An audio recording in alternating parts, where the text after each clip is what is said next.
Hello students, आज हम बात करेंगे गाइस मूड की। कहते हैं ना मेरा मूड बहुत ख़राब है वो वाला मूड नहीं, that is a feeling, what we feel that is mood, वो अलग है।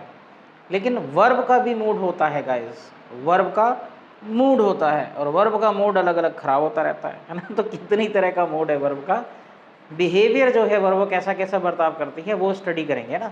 तो बहुत ही सिंपल शब्दों में समझना, बहुत ही इजी है ना। सुन के ऐसा लग रहा होगा पता नहीं क्या बवाल आ गया।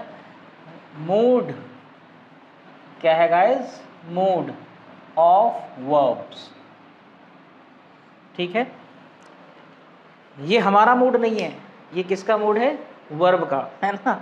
तो मूड का मतलब कुछ भी नहीं है गाइस। देखिए जो स्पीकर है ना, जब वो बोलता है तो वो क्या, वो चीज़ क्या बोल रहा है? क्या वो कोई फैक्ट है? क्या वो सवाल पूछ रहा है? क्या वो आपको ऑर्डर दे रहा है? क्या वो आदेश दे रहा है, निर्देश दे रहा है, सुझाव दे रहा है, रिक्वेस्ट कर रहा है? या फिर अगर ऐसा होता वैसा हो जाता, काश होता, मतलब वो कह क्या रहा है ना, किस तरह की वो बात बोलता है, वो that is mood in English. सही है। यानी बिहेवियर ऑफ अ वर्ब क्या कहलाता है, या फिर manner of expressing an action is called mood. समझ में आ गया आपको व्हाट इज मूड, है ना। तो वर्ब का बिहेव जो होता है उसको क्या बोला जाता है? मूड। ये गाइस होते हैं 3 तरह के, मेन होते हैं। कहीं आप पढ़ेंगे 5 तरह के, लेकिन ये मेन जो है ना 3 तरह के होते हैं। आज हम पहले मूड की बात करेंगे। ये होते कितने तरह के गाइस? 3। इंडिकेटिव मूड, है ना, इंपैरेटिव मूड,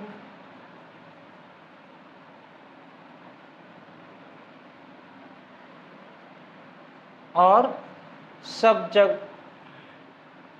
सब्जंक्टिव मूड। सही है। तो आपको ये 2 शब्द अजीब से लग रहे होंगे, है ना। इंडिकेटिव क्या है, सब्जंक्टिव क्या है। हम आज बात करेंगे इंडिकेटिव मूड की। तो इंपैरेटिव तो आपका वैसे ही समझ में आ गया होगा। इंपैरेटिव सेंटेंस के अगर आप बारे में आपको पता है तो समझ लो आपका इंपैरेटिव मूड खत्म। यानी कमांड, रिक्वेस्ट, ऑर्डर, सजेशन जो भी है वो किस में आता है गाइज? इंपैरेटिव में। इंपैरेटिव सेंटेंस बराबर इंपैरेटिव मूड ऑफ वर्ब। सही है। आज लेकिन हम बात करेंगे गाइज इंडिकेटिव मूड की, है ना। What is indicative mood? तो उसके लिए हमें ये पता होना चाहिए इंडिकेट का मतलब क्या है। इंडिकेट का मतलब क्या होता है? संकेत, है ना। जैसे हाथ का इशारा क्या होता है? इंडिकेशन। कहते हैं ना इंडिकेशन, इधर तो समझ लेना उसी की बात चल रही है, उधर तो समझ लेना उसी की बात चल रही है। तो ऐसे ये इंडिकेट करता है या तो कोई फैक्ट है, या तो कोई चीज़ एग्जिस्ट करती है या नहीं करती। जैसे धरती है, फैक्ट है तो है ना।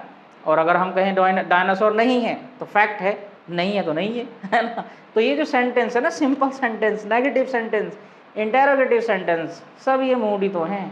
और ये क्या है? इंडिकेटिव मूड बताते हैं। यानी चाहे नेगेटिव हो, चाहे सिंपल सेंटेंस हो, चाहे इंटेरोगेटिव हो, वो कैसा मूड ही तो बता रहा है। जैसे सवाल पूछने का मूड है वर्ब का तो वो इंडिकेटिव में ही आएगा। सही है। कोई फैक्ट बताने का है तो वो भी इंडिकेटिव में ही आएगा। ठीक। यानी इंडिकेटिव मूड का मतलब क्या है गाइस?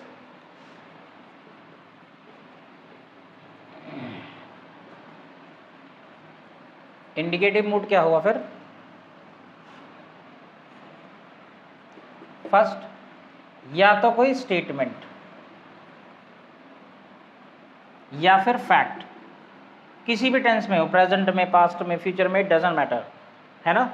स्टेटमेंट या फिर फैक्ट, चाहे वो यस में है चाहे वो नो में है, या तो एग्जिस्ट करता है या कोई सी चीज़ सच है, या फिर नहीं एग्जिस्ट करता, या फिर कोई चीज़ झूठ है। और जो दूसरा है गाइस इसका टाइप, वो है इंटेरोगेटिव, जिसको बोला जाता है आस्क क्वेश्चन। आस्क क्वेश्चन, सही है। स्टेटमेंट या फिर फैक्ट या फिर इंटेरोगेटिव या फिर आस्क क्वेश्चन, है ना। इससे समझ में आ गया होगा आपको कि सिंपल और नेगेटिव सेंटेंस भी क्या है? इंडिकेटिव मूड है, और इंटेरोगेटिव सेंटेंस भी क्या है? इंडिकेटिव मूड है। सही है। क्लियर। अब इनके उदाहरण देखते हैं गाइस।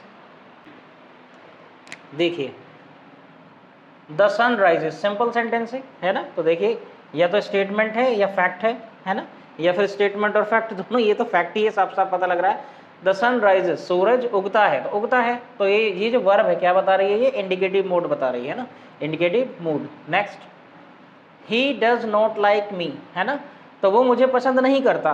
भाई नहीं करता तो नहीं करता, क्या है वो, किसी की राय हो सकती है, ओपिनियन भी तो बताते हैं ये, स्टेटमेंट फैक्ट या फिर ओपिनियन बताते हैं। स्टेटमेंट भी है कि उसने बोल दिया, कुछ बात खत्म हो गई, या नहीं करता नहीं करता वो उसके ऊपर है ना। तो ये भी क्या है गाइस, ये किसका उदाहरण है, इंडिकेटिव मूड का है। Next, they will come tomorrow, ये फ्यूचर का है, देखिए वो कब आएंगे, कल आएंगे, है ना। तो ये क्या है, एक स्टेटमेंट भी है, एक राय भी है ना, लेकिन कैसा सेंटेंस, सिंपल सेंटेंस है, लेकिन वर्ब ऑफ मूड का उदाहरण है इंडिकेटिव मूड का। नेक्स्ट, ही वॉक्ड, वो टहला, तो ये जो है सेंटेंस किसका है, इंडिकेटिव मूड, और ये जो किसको बता रही है वर्ब, इस समय मूड को ही बता रही है, कौन सा मूड है, इंडिकेटिव मूड है ना। जैसे यहाँ पे विल था, देखिए है ना, विल, कम, डज, लाइक, ठीक।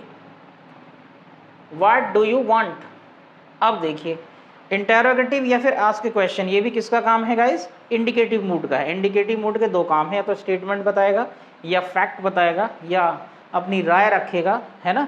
यानी सिंपल, नेगेटिव, इंटेरोगेटिव सारे सेंटेंस इसी के अंदर आते हैं गाइस, घबराने वाली बात नहीं, बड़ा सिंपल है ना। व्हाट डू यू वांट, तो ये भी कैसा है, इंटेरोगेटिव है ना। तो इंटेरोगेटिव है, इंडिकेटिव के अंदर कैसा मूड है, ये इंटेरोगेटिव, यानी सवाल अगर पूछ रहा है वो भी क्या है, इंडिकेटिव मूड ही है। नेक्स्ट, क्योंकि अच्छा इंडिकेशन यानी इशारा है ना इसमें, ये तो इशारे से सीधे पूछ ही रहा है तो इशारा ही ना वो भी। Next, why are you here, तुम यहाँ क्यों हो, है ना, ये भी सवाल ही पूछ रहा है ना। Last, how has he done, तो ये जो है ये पूरी तरह से प्रेजेंट को बता रही है ना, मूड को बता रही है, और इसका साथ कौन सी वर्ब दे रही है, डन। तो ये भी क्या है, एक इंटेरोगेटिव स्टेटमेंट है ना, सवाल पूछने का है। तो गाइस इतना सा था बस, मान लो आपके एग्ज़ाम में आ गया, है ना, बहुत सिंपल है ये। अब मैं क्यों पढ़ा रहा हूँ, क्योंकि आप चाहे टेट हो, सुपर टेट हो, पीजीटी का एग्ज़ाम आने वाला मई जून में, उसमें वो पूछेगा सवाल ऐसे, व्हाट इज़ इंडिकेटिव मूड, या फिर एग्जाम्पल लिख के दे देगा 4 ऑप्शन में, बताओ कौन सा मूड है ये, है ना, या फिर मूड लिख के दे देगा, बताओ कौन सा उदाहरण इस मूड का है। ये पहचानने में आपको हेल्प मिलेगी, बहुत ही लड्डू है अब ये। अब आप इसके 10 सवाल भी करोगे ना, 10 ना 1000 भी कर लो, एक भी सवाल गलत नहीं होगा आपका, गारंटी है मेरी, है ना। और अगर आप नहीं पढ़ते या फिर आसान भाषा में नहीं समझ पाते तो फिर दिक्कत होती। तो मूड क्या, कुछ भी नहीं है, बिहेवियर ऑफ वर्ब है ना। और इंडिकेटिव मूड क्या है, कोई फैक्ट है, स्टेटमेंट है, आस्किंग क्वेश्चंस हैं, है ना। तो simple sentence, interrogative sentence, negative sentence सब इसी में है, सही है। किसी ने कुछ कथन बोल दिया, सब इसी में है, इंडिकेटिव मूड में है ना। ईजिली आप पहचान लेंगे, किसी भी टेंस में हो सकता है, प्रेजेंट में, फ्यूचर में, पास्ट में, किसी में भी, ठीक है। अगले हम जो लेक्चर है पार्ट 2 में बात करेंगे guys, what is imperative mood. बहुत ही लड्डू है वो तो, लेकिन फिर भी उसको डिटेल में पढ़ लेंगे आगे उसके साथ क्या क्या है ना। तो उम्मीद है गाइज आपको सब समझ में आ गया होगा, और चैनल पे नए हैं तो गाइज बिल्कुल सब्सक्राइब करने से ना चूकें, और बेल आइकन को दबा दिया करें ताकि हमारे वीडियोस के जो नोटिफिकेशन से आपको समय पे मिलते रहें। कभी कभी ऐसा होता है ना, भूल जाते हैं, वीडियो आ गया, एक हफ्ते से देखी नहीं है, अब पता नहीं कितने चैप्टर निकल गए, है ना। और लाइक किया करें वीडियो को, और शेयर किया करें। मिलते हैं नेक्स्ट वीडियो में, बाय बाय, टेक केयर।